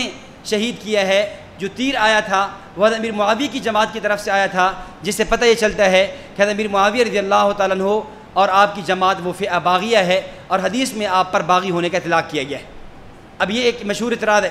اب محدثین اس کے کئی جوابات دیے، مثلا بعض حضرات نے جواب دیا کہ جی یہ حدیث جو ہے نا مشاجرات صحابہ سے تعلق رکھتی ہے، اور مشاجرات صحابہ کے بارے میں ہمارا اصول یہ ہے اس میں سکوت اختیار کرنا چاہیے، اس میں خاموشی اختیار کرنی چاہیے، اس میں زیادہ گفتگو نہیں کرنی چاہیے۔ حضرت عمر بن عبدالعزیز رحمۃ اللہ علیہ کا مشہور فرمان ہے، فرماتے ہیں تلک دماء طہر اللہ ایدینا فلم نلوث السنتنا، وہ ایک خون تھے، وہ ایک جنگیں تھیں جو ہوئیں، اللہ نے کرا دیں، بس گزر گئی، تو اللہ نے ان جنگوں میں ہمارے ہاتھوں کو پاک رکھا ہے، فلم نلوث السنتنا، تو ہم اپنی زبانوں کو ان جنگوں میں کیوں گندہ کریں، اپنی زبانوں میں ان کے بارے میں کیوں گفتگو کریں، لہذا اس حدیث کے حوالے سے خاموش رہنا چاہیے، اس پر جو ہے گفتگو نہیں کرنی چاہیے۔ بعد نے جواب دیا کہ چونکہ حضرت علی رضی اللہ تعالیٰ عنہ وہ بھی مجتہد ہیں، حضرت امیر معاویہ رضی اللہ تعالیٰ عنہ وہ بھی مجتہد ہیں، دونوں مجتہد ہیں، جمہور کا نظریہ یہ ہے حضرت علی رضی اللہ تعالیٰ عنہ مجتہد مصیب ہیں، سیدنا امیر معاویہ رضی اللہ تعالیٰ عنہ مجتہد مخطی ہیں، اور مجتہد کے بارے میں اصول موجود ہے اذا حکم الحاکم فاجتہد ثم اصاب فلہ اجران واذا حکم فاجتہد ثم اخطأ فلہ اجر واحد، جب مجتہد اجتہاد کرتا ہے اس اجتہاد میں وہ درست ہو اس کو دوہرا اجر ملتا ہے، اور اگر وہ اجتہاد کرے اس اجتہاد میں وہ خطا اور غلطی پر ہو تو اس کو ایک اجر ملتا ہے۔ چونکہ دونوں مجتہد تھے اس لیے سیدنا امیر معاویہ سیدنا علی المرتضیٰ رضی اللہ تعالیٰ عنہ وہ دوہرے اجر کے مستحق ہوں گے، اور سیدنا امیر معاویہ رضی اللہ تعالیٰ عنہ اکہرے اجر کے مستحق ہوں گے۔ لیکن ان تمام جوابات سے ہٹ کر ایک جواب جو حضرت استاد جی نے دیا، اور یہ وہ جواب ہے کہ جب یہ کتاب حضرت استاد جی کا یہ ویڈیو کلپ چلا، جب یہ کتاب چھپ کر آئی، اس پر مختلف لوگوں نے مضامین لکھے، تبصرے لکھے۔ ایک وہ عالم جو ہمارے اپنے نہیں ہیں، جو یعنی اہل سنت میں شامل نہیں ہیں، انہوں نے اس پہ تبصرہ لکھا، وہ ناسبی ہیں، وہ یزیدی ہیں، لیکن انہوں نے بھی تبصرہ جب لکھتے ہوئے اس کتاب میں حضرت استاد جی کی کتاب کے مضامین کو سراہا، اور خصوصاً اس جواب کو سراہا، اور فرمایا یہ وہ جواب ہے جو شاید آپ سے پہلے کسی نے بھی نہیں دیا، اور یہ ایسا جواب ہے جس سے حدیث عمار پر ہونے والے اشکالات ختم ہو جاتے ہیں۔ اب وہ جواب کیا ہے؟ حضرت استاد جی فرماتے ہیں کہ دیکھیں ایک اس حدیث کا جواب یہ ہے، نبی اکرم صلی اللہ علیہ وسلم کا یہ فرمانا وہی عمار تقتلہ الفئۃ الباغیہ، کہ عمار افسوس ہے عمار رضی اللہ تعالیٰ عنہ پر کہ تقتلہ الفئۃ الباغیہ فی زامہ، یہ فی زامہ کی قید استاد جی نے لگائی ہے، تقتلہ الفئۃ الباغیہ فی زامہ، عمار کو ایک ایسی جماعت شہید کرے گی جو عمار کے گمان میں باغی ہوگی، جو عمار کے گمان میں باغی ہوگی، کیا یدعونہ الی الجنہ، کہ فی زامہ، عمار اپنے گمان کے مطابق ان کو جنت طرف بلائیں گے، ویدعونہ الی النار فی زامہ، عمار کے گمان کے مطابق وہ ان کو جہنم کی طرف بلائیں گے۔ فرمایا کہ حضرت عمار رضی اللہ وہ جماعت باغی ہوگی نہیں، حضرت عمار کا گمان یہ ہوگا کہ جماعت باغی ہے، کیوں؟ اس لیے کہ حضرت عمار رضی اللہ تعالیٰ عنہ کا نظریہ یہ ہوگا کہ میں حضرت علی رضی اللہ تعالیٰ عنہ کی میں نے بیعت کی ہے، حضرت علی رضی اللہ تعالیٰ عنہ کی بیعت کرنا چونکہ وہ امام ہیں، اور ظاہر ہے امام وقت کی بیعت اور اطاعت جو ہے واجب ہوتی ہے، تو میں امام وقت کی اطاعت کی طرف دعوت دے رہا ہوں، اور میں ایک ایسے حکم کی طرف دعوت دے رہا ہوں جو حکم جنت کی طرف بلانے والا ہے، اور وہ چونکہ حضرت امیر معاویہ رضی اللہ تعالیٰ عنہ کی بیعت نہیں کر رہے تو وہ ایک ایسے حکم کی طرف دعوت دے رہے ہیں جو جہنم کی طرف لے جانے والا ہے۔ تو حضرت عمار رضی اللہ تعالیٰ عنہ جو حدیث میں فرمایا جا رہا ہے تقتلہ الفئۃ الباغیہ فی زامہ ہی ہے کہ عمار کے گمان کے مطابق وہ جماعت باغی ہوگی، عمار رضی اللہ تعالیٰ عنہ کا خیال اور تصور یہ ہوگا کہ شاید یہ جماعت جو ہے امام وقت کی خروش اور اطاعت سے نکلی ہوئی ہے، اس لیے باغی ہے، نہ یہ کہ حقیقتاً وہ باغی ہوگی۔ اب یہاں دیکھیں تو یہاں باغی کا معنی حقیقتاً بغاوت نہیں ہے، اس پہ حضرت استاد جی نے مقام و دفاع صحابہ والی فائل میں اس پر بطور دلیل کے اس پر ایک اور بھی پیش کیا. فرمایا کہ کبھی ایسا ہوتا ہے کہ ایک لفظ ہوتا ہے حقیقتاً نہیں ہوتا لیکن صورتاً اس لفظ کا اطلاق کر دیا جاتا ہے. مثال کے طور پہ صحابی، لفظ صحابی، اب صحابی کی تعریف تو وہی ہے کہ من لقی النبی صلی اللہ علیہ وسلم مؤمنا بہ ومات علی الاسلام، حالت ایمان میں نبی اکرم صلی اللہ علیہ وسلم کی زیارت ہوئی ہو، ملاقات ہوئی ہو، اسی پر موت آئی ہو. لیکن فرمایا کہ حدیث صحیح بخاری میں موجود ہے، زید بن ارقم، لمبا واقعہ ہے سورۃ منافقون کے تحت کتاب و تفسیر میں امام بخاری رحمہ اللہ اس حدیث کو لے کر آئے ہیں کہ ایک موقع پر جب عبداللہ بن ابی بن سلول منافق نے یہ بات کہی تھی کہ لَيَخْرُجَنَّ الْأَعَزُّ مِنْهَا الْأَذَلُ، کہ ہم عزت والے مدینہ جا کر ذلت والوں کو نکالیں گے، نعوذ باللہ. حضرت زید بن ارقم رضی اللہ تعالیٰ عنہ نے آ کر شکایت لگائی. اس پر نبی اکرم صلی اللہ علیہ وسلم نے بعد میں وحی آ گئی تو اس موقع پر حضرت عمر رضی اللہ تعالیٰ کہنے لگے یا رسول اللہ مجھے اجازت دیں کہ فَأَضْرِبُ عُنُقَ هَذَا الْمُنَافِقِ، اس منافق کی گردن میں اڑا دوں. تو نبی اکرم صلی اللہ علیہ وسلم فرمانے لگے کہ آپ چھوڑ دیں. دا یا عمر، اے عمر چھوڑ دو. کیوں؟ اس لیے کہ فَإِنَّ النَّاسَ يَقُولُونَ أَنَّ مُحَمَّدًا يَقْتُلُ أَصْحَابَهُ، کہ لوگ کہیں گے کہ دیکھو محمد صلی اللہ علیہ وسلم اپنے صحابہ کو قتل کرتا ہے. اب یہاں دیکھیں اصحابہ، حالانکہ بات کس کی ہو رہی ہے؟ عبداللہ بن ابی کی ہو رہی ہے. عبداللہ بن ابی صحابی تو نہیں ہے، اس کے باوجود بھی آپ پر لفظ صاحب کا اطلاق کیا جا رہا ہے. تو پتہ یہ چلا بس اوقات ایسا ہوتا ہے ایک لفظ بیان کیا جاتا ہے، اس لفظ کی حقیقت مراد نہیں ہوتی بلکہ اس کی صورت مراد ہوتی ہے. تو فرمایا یہاں پر بھی الباغیہ کی حقیقت مراد نہیں ہے، الباغیہ کی صورت مراد ہے، کیونکہ صورتاً یہی لگ رہا تھا کہ جمل والے صفین والے الگ ہیں، شام والے الگ ہیں، حضرت علی رضی اللہ تعالیٰ عنہ الگ ہیں، اس لیے باغی کا اطلاق کر دیا گیا. اس پر چوتھی مثال، میں بڑے اختصار سے چند مثالیں پوری کرتا ہوں. چوتھی مثال حضرت امیر معاویہ رضی اللہ تعالیٰ عنہ پر اعتراضات. یہ بھی حضرت استاذی نے حضرت امیر معاویہ بن ابی سفیان حیات و خدمات اعتراضات جو آباد میں نقل کی ہے، اس پہ حضرت استاذی نے ایک اصول بھی بیان فرمایا ہے. اعتراض کیا ہے؟ اور ایک بڑا مشہور اعتراض ہے، آج سوشل میڈیا پہ بھی اس کو بہت اچھالا جاتا ہے بعض لوگوں کی طرف سے، کہ سیدنا علی المرتضیٰ رضی اللہ تعالیٰ عنہ پر سیدنا امیر معاویہ رضی اللہ تعالیٰ عنہ کے دور میں سب و شتم ہوتا تھا. حضرت علی رضی اللہ تعالیٰ عنہ کو گالیاں دی جاتی تھیں اور حضرت امیر معاویہ رضی اللہ تعالیٰ عنہ خود دلوایا کرتے تھے. اور اس پر دلیل کے طور پر مسلم شریف کی روایت پیش کی جاتی ہے کہ جس میں حضرت سعد بن ابی وقاص رضی اللہ تعالیٰ عنہ حضرت امیر معاویہ رضی اللہ تعالیٰ عنہ کے پاس آئے. حضرت امیر معاویہ نے کہا کہ ما منعک ان تسب ابا التراب، اے سعد کیا چیز آپ کو مانے ہے کہ آپ ابو التراب یعنی حضرت علی رضی اللہ تعالیٰ عنہ پر سب نہیں کرتے. تو اب معترض یہ کہتا ہے کہ اب اس سے معلوم یہ ہوا کہ حضرت علی رضی اللہ تعالیٰ عنہ پر سب کی دعوت حضرت امیر معاویہ خود پوچھ رہے ہیں کہ اے سعد کیا وجہ ہے کہ آپ حضرت امیر معاویہ حضرت علی رضی اللہ تعالیٰ عنہ پر سب نہیں کرتے، آپ ان کو گالیاں نہیں دیتے. اب اس حدیث کا ایک معنی وہ ہے جو اکثر محدثین نے بیان کیا ہے اور اس کی مختلف توجیحات پیش کی ہیں، امام نووی رحمۃ اللہ علیہ نے، ابن حجر اسقلانی نے، علامہ بدر الدین عینی نے.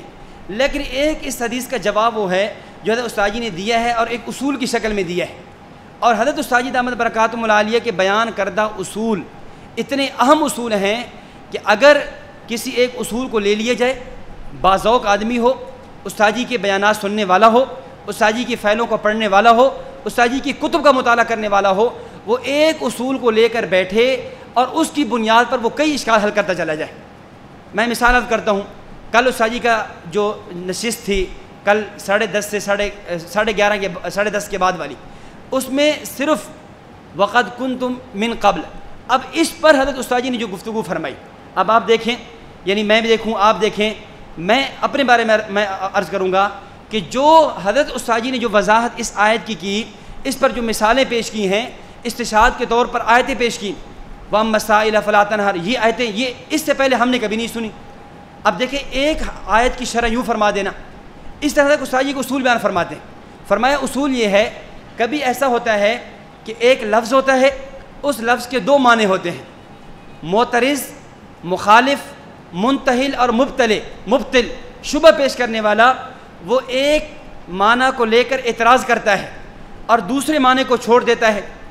اگر وہ جس معنی کی بنیاد پر اعتراض کر رہا ہے وہ چھوڑ دے اور دوسرے معنی کو سمجھ لے تو اعتراض ہی ختم ہو جائے. جس طرح استاذی فرماتے ہیں کہ بعض عقائد کی تنقیحات ہم چونکہ سمجھے نہیں ہیں اس لیے مخالفین اعتراض کرتے ہیں۔ اب اعتراض کی وجہ یہ ہے اس عقائد کی وضاحت، اصل عقیدہ ہمارا کیا ہے اس کو ہم بھی نہیں سمجھے، ہمارا مخالف بھی نہیں سمجھا، مخالف نہیں سمجھا اس نے اعتراض کر دیا، ہم نہیں سمجھے ہم جواب نہیں دے سکے۔ اگر مخالف سمجھ جاتا اعتراض چھوڑ جاتا، ہم سمجھ جاتے جواب دے پاتے، سمجھا وہ بھی نہیں سمجھا ہم بھی نہیں، اس کا مطلب ہے قصوروار وہ بھی ہیں ہم بھی ہیں۔ اسی طرح ایک لفظ کے دو معنی ہیں، مخالف نے ایک معنی کو لیا دوسرے معنی کو چھوڑا، اگر وہ دوسرے معنی کو سمجھ جاتا اعتراض چھوڑ جاتا۔ صحیح مسلم کی یہ روایت حضرت امیر معاویہ رضی اللہ تعالیٰ عنہ حضرت سعد بن ابی وقاص کو فرما رہے ہیں کہ ما منعک ان تسب ابا التراب، اے سعد کیا چیز آپ کو روکتی ہے کہ آپ ابو التراب کو سب نہیں کرتے، ابو التراب کو گالی نہیں دیتے؟ حضرت سعد فرماتے ہیں کہ دیکھیں سب کے دو معنی ہیں، سب کا ایک معنی ہے گالی دینا، سب کا ایک معنی ہے تنبیہ کرنا، سب کا ایک معنی ہے سمجھانا، سب کا ایک معنی ہے تنقید کرنا۔ اب مخالف نے اعتراض اس روایت کی بنیاد پر اس لیے کیا کہ اس کے سامنے سب کا ایک ہی معنی تھا گالی دینا، اور اس نے حدیث کا ترجمہ یوں کر دیا کہ حضرت امیر معاویہ رضی اللہ تعالیٰ پوچھ رہے ہیں اے سعد کیا وجہ ہے کہ آپ امیر معاویہ کو گالیاں کیوں نہیں دیتے؟ حالانکہ یہاں سب کا معنی گالی دینا نہیں تھا، سب کا معنی تھا کہ آپ سمجھاتے کیوں نہیں ہیں، آپ ان کو تنبیہ کیوں نہیں کرتے؟ حضرت امیر معاویہ یہ کہنا چاہ رہے ہیں کہ اے سعد جنگ صفین کے حوالے سے، حضرت عثمان غنی رضی اللہ تعالیٰ عنہ کے قاتلین سے قصاص لینے کے حوالے سے ایک موقف میرا ہے، ایک موقف سیدنا علی المرتضیٰ کا ہے۔ جو میرا موقف ہے وہ ان دلائل پر مبنی ہے، میرے یہ دلائل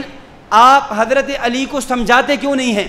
میرے یہ دلائل حضرت علی کے سامنے آپ پیش کیوں نہیں کرتے؟ اب آپ بتائیں جب آپ سب کا دوسرا معنی کریں گے جو حضرت استاد جی نے بیان کیا کہ سب کا معنی یہاں سمجھانا ہے، سب کا معنی گالی دینا نہیں ہے، اب بتائیں کوئی اعتراض بچتا ہے؟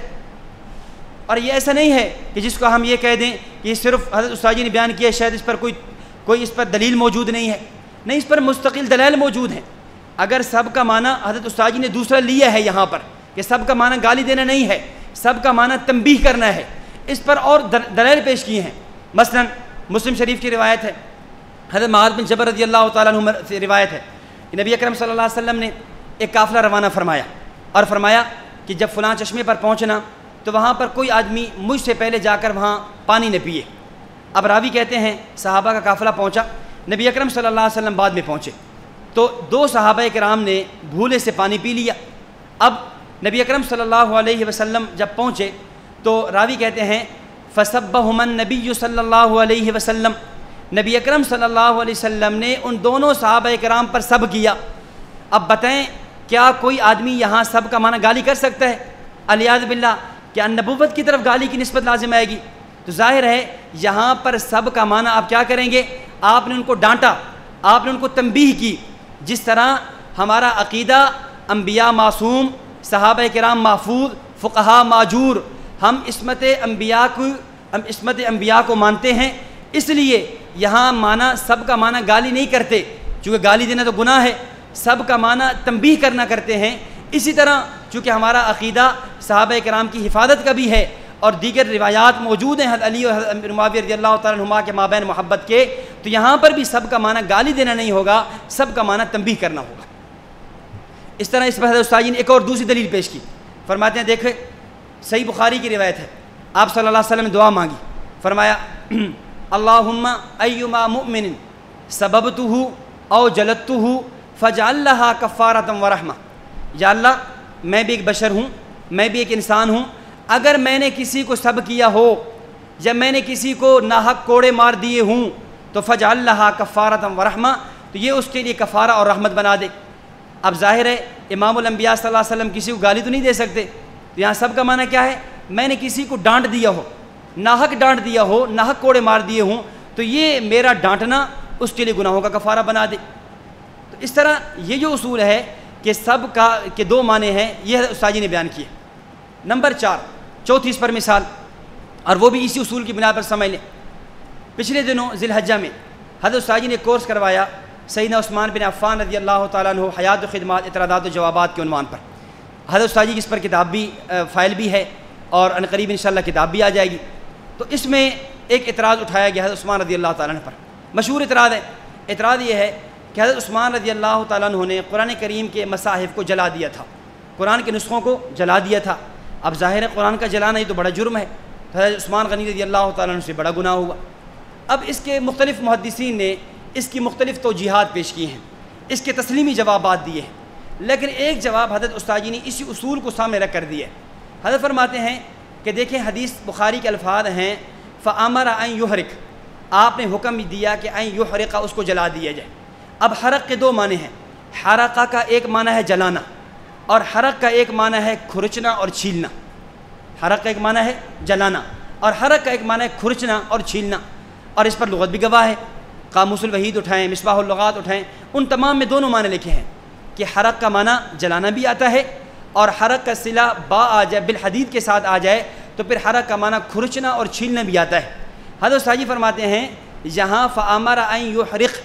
آپ نے حکم دیا کہ اس کو جلا دیں، یہاں حرق کا معنی جلانا نہیں بلکہ حرق کا معنی ہے کھرچنا،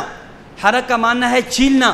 یعنی آپ رضی اللہ تعالیٰ عنہ نے یہ حکم دیا کہ یہ مصاحف جن پر میں نے ایک قرات پر لوگوں کو جمع کر دیا، یہ مختلف میں نے دارالحکومتوں میں مختلف شہروں میں بھجوا دیے، ان پر باقی رہا جائے، اور باقی یہ جو نسخہ ہے، باقی اس کے علاوہ جو نسخے ہیں اس کو چھیل دیا، اس کو کھرچ دیا۔ ظاہر ہے اس وقت جو کتابت ہے وہ ہڈیوں پر ہوتی تھی، وہ کھجور کی چھالوں پر ہوتی تھی، اس طرح کی چیزوں پر، تو آپ نے اس کو کھرچ دیا اور چھیل دیا۔ اب کھرچنا اور چھیلنا اس صورت میں کوئی اشکال نہیں بچتا۔ اور پھر اس پر بطور تائید کے امام محمد رحمۃ اللہ علیہ کی عبارت جو سیر الکبیر میں ہے وہ بھی پیش کی جا سکتی ہے کہ امام محمد رحمۃ اللہ علیہ فرماتے ہیں کہ یہ کہنا کہ حضرت عثمان رضی اللہ تعالیٰ عنہ نے قرآن کے نسخوں کو جلا دیا تھا، یہ بات غلط ہے۔ اب ظاہر ہے الفاظ تو بخاری میں یحرق کے ہیں، اب دونوں باتوں کو آپ جمع کریں، حضرت ساجی کی اس توجیہ کو سامنے رکھیں، امام محمد رحمۃ اللہ علیہ کی اس عبارت کو سامنے رکھیں، آپ اس نتیجے پر پہنچیں گے کہ امارا یحرق حرقہ کا معنی جلانا نہیں، حرقہ کا معنی کھرچنا جو حضرت ساجی نے کیا ہے اس میں کتنا زیادہ ادب بھی ہے اور صحابہ کرام رضوان اللہ علیہم اجمعین کی حفاظت بھی ہے۔ اس طرح اس پر پانچویں مثال حدیث حوض کوثر، ایک حدیث ہے نبی اکرم صلی اللہ علیہ وسلم نے فرمایا تھا کہ قیامت والے دن میرے سامنے کچھ لوگوں کو لایا جائے گا، وہاں اصحابی و صحابی کے الفاظ موجود ہیں، اور وہ حوض کوثر پر پانی پینے کے لیے آئیں گے، میں ان کو پانی پلانا چاہوں گا، فرشتے مجھے کہہ دیں گے سحقن سحقن یا رسول اللہ، ان کو الگ کر دو، الگ کر دو، انک لا تدری ما احدثوا بعدک، آپ نہیں جانتے کہ آپ کے بعد انہوں نے کیا کیا۔ تو اب اس حدیث کی بنیاد پر مخالفین کا اعتراض یہ ہے کہ دیکھیں اس حدیث کی وجہ سے، اس حدیث سے ثابت ہوتا ہے کہ نبی اکرم صلی اللہ علیہ وسلم کے جانے کے بعد صحابہ کرام نعوذ باللہ مرتد ہو گئے، صحابہ کرام نعوذ باللہ دین سے ہٹ گئے، اور قیامت والے دن جب یہ لائے جائیں گے تو ان کو حوض کوثر کے پانی سے محروم کیا جائے گا۔ اب اس حدیث کے محدثین نے کئی جوابات دیے۔ امام نووی رحمۃ اللہ نے فرمایا اس حدیث کا مصداق جو ہے مرتدین ہیں، منافقین ہیں، اہل بدعت ہیں، لیکن ایک جواب حضرت ساجی نے دیا۔ حضرت ساجی فرماتے ہیں کہ جب روایت کے الفاظ پہ غور کریں، یہاں الفاظ ہیں ارتدوا علی ادبارہم، رجعوا علی ادبارہم، دو لفظ ہوتے ہیں، ایک ہوتا ہے علی اور ایک ہوتا ہے عن۔ ارتدوا علی ادبارہم، جب صلہ علی ہو تو معنی اور ہوتا ہے، جب صلہ عن ہو تو معنی اور ہوتا ہے۔ حدیث کے الفاظ ہیں ارتدوا علی ادبارہم، علی کا معنی یہ ہے کہ وہ جیسے آئے تھے ویسے واپس چلے گئے، اگر ان ہو تو پھر معنی ہوگا جیسے آئے تھے تبدیل ہو کر چلے گئے، لیکن چونکہ حدیث میں علی کے الفاظ ہیں ارتدوا علی ادبارہم، تو علی سے پتہ یہ چلا کہ یہ حدیث ان لوگوں کے بارے میں ہے، ان منافقین کے بارے میں جو نفاق کی حالت میں آئے تھے اور نفاق ہی کی حالت میں چلے گئے۔ چونکہ علی کے الفاظ ہیں، یہ حدیث منافقین کے بارے میں ہے، ان کے الفاظ نہیں ہیں کہ جس سے اس حدیث کی بنیاد پر صحابہ کرام کی حفاظت کو اور صحابہ کرام رضوان اللہ علیہم اجمعین کی شخصیت کو مجروح کیا جا سکے۔ اس طرح کئی ایک مثالیں ہیں، تو میں نے 5 مثالیں آپ حضرات کی خدمت میں پیش کی ہیں اس بات پر کہ جس طرح علامہ یوسف بن نوری رحمۃ اللہ علیہ نے اپنے استاد علامہ انور شاہ صاحب رحمۃ اللہ علیہ بارے فرمایا تھا کہ بعض احادیث کی توجیحات وہ ہیں، بعض آیات کو احادیث کو بطور دلیل کے پیش کرنا یہ میرے استاد علامہ انور شاہ صاحب رحمۃ اللہ علیہ کا خاصہ ہے، آپ سے پہلے کسی نے بھی سبقت نہیں کی۔ میں اسی بات کو عرض کر رہا ہوں کہ اسی طرح بعض تنقیحات ایسی ہیں، بعض اعتراضات کے جوابات ایسے ہیں حضرت استاجی نے پیش کیے ہیں، آپ سے پہلے کسی نے بھی پیش نہیں کیے، اور پھر بعض اعتراضات کے جوابات میں تو یعنی حضرت استاجی دامت برکاتہم العالیہ کے علوم وہبیہ کا اظہار نظر آتا ہے۔ مثال کے طور پہ ابھی محرم الحرام میں حضرت حسین رضی اللہ تعالیٰ عنہ اعتراضات، جوابات، حیات، خدمات، واقع کربلا پہ تفصیلی درس ہوا۔ اب اس میں ایک اعتراض تھا، علامہ ابن العربی رحمۃ اللہ علیہ نے العواسم من القواسم کی ایک عبارت ہے، اس میں لکھتے ہیں کہ حضرت وکانہ حسین رضی اللہ تعالیٰ عنہ باغیہ، حضرت حسین باغی تھے، یعنی حضرت حسین رضی اللہ تعالیٰ عنہ نے یزید کے خلاف جو خروج کیا یہ حضرت حسین باغی تھے۔ اب ظاہر ہے علامہ ابن عربی اہل سنت کے ایک مشہور امام ہیں، اور وہ حضرت حسین رضی اللہ تعالیٰ عنہ کے بارے میں اتنا بڑا جملہ کہہ گئے حضرت حسین باغی تھے۔ اب ہم نے اس پر دیکھا مختلف لوگوں نے مختلف جوابات دیے ہیں، لیکن جو جواب حضرت استاد جی نے اس فائل میں لکھا اور جو ویڈیو میں ریکارڈ کرایا وہ جواب سب سے الگ تھلگ ہے۔ حضرت استاد جی فرماتے ہیں کہ بعض لوگوں نے جواب دیے، بڑے سخت جواب بھی دیے، مثلاً بعض نے یہ جواب دے دیا کہ ابن عربی جو نے وہ ناسبی تھے۔ اب ناسبی ان لوگوں کو کہا جاتا ہے جو اہل بیت سے بغض رکھتے ہیں، ناسبی ان لوگوں کو کہا جاتا ہے جو حضرت امیر معاویہ رضی اللہ تعالیٰ عنہ کو حضرت علی پر ترجیح دیتے ہیں، یزید کو حضرت حسین پر ترجیح دیتے ہیں، تو وہ تو اہل سنت کے ایک بڑے امام ہیں، اب ان کو ناسبی کہنا بظاہر بڑا سخت جواب ہے، لیکن حضرت استاد جی نے جواب نہیں دیا۔ حضرت استاد جی نے اس کا جواب یہ لکھوایا، فرمانے لگے کہ حضرت حسین رضی اللہ تعالیٰ عنہ کو علامہ ابن عربی باغی کہہ رہے ہیں، ایک طرف علامہ ابن عربی کی ذاتی رائے ہے اور ایک طرف جمہور کا مسلمہ عقیدہ اور نظریہ ہے۔ جمہور کا مسلمہ عقیدہ اور نظریہ یہ ہے کہ اس جنگ میں واقع کربلا میں حضرت حسین حق پر تھے، حضرت حسین کا خروج دلائل پر مبنی تھا اور مد مقابل یزید وہ باطل پر تھا، اس کا نکلنا غلط تھا۔ تو جمہور کی جو رائے ہے اور مسلمہ رائے ہے وہ یہ ہے کہ حضرت حسین رضی اللہ تعالیٰ عنہ باغی نہیں ہے، اور علامہ ابن عربی رحمۃ اللہ علیہ کی ایک ذاتی رائے ہے، ان کا ایک تفرد ہے، لہٰذا ہم ابن عربی کی اس ذاتی رائے کا احترام تو کریں گے، لیکن ابن عربی کی اس ذاتی رائے کی بنیاد پر ہم جمہور کے مسلمہ عقیدہ کو نہیں چھوڑیں گے اور نہ ہی جمہور کے اس عقیدے پر زد آنے دیں گے، لہذا ہمارے لیے معیار جمہور کی بات ہوگی نہ کہ علامہ ابن عربی کی رائے ہوگی۔ اب آپ دیکھیں یہ ایسا جواب ہے جس میں علامہ ابن عربی رحمۃ اللہ علیہ کی شان بھی باقی رہ گئی، ان کا مقام بھی باقی رہ گیا، اور حضرت حسین رضی اللہ تعالیٰ کا دفاع بھی ہو گیا۔ اور اس سے پہلے مختلف لوگوں نے جو جواب دیے تھے ابن عربی ناسبی ہیں، اب ظاہری جواب اتنا سخت ہے کہ حضرت حسین تو بچ گئے، ابن عربی پر حرف آ گیا۔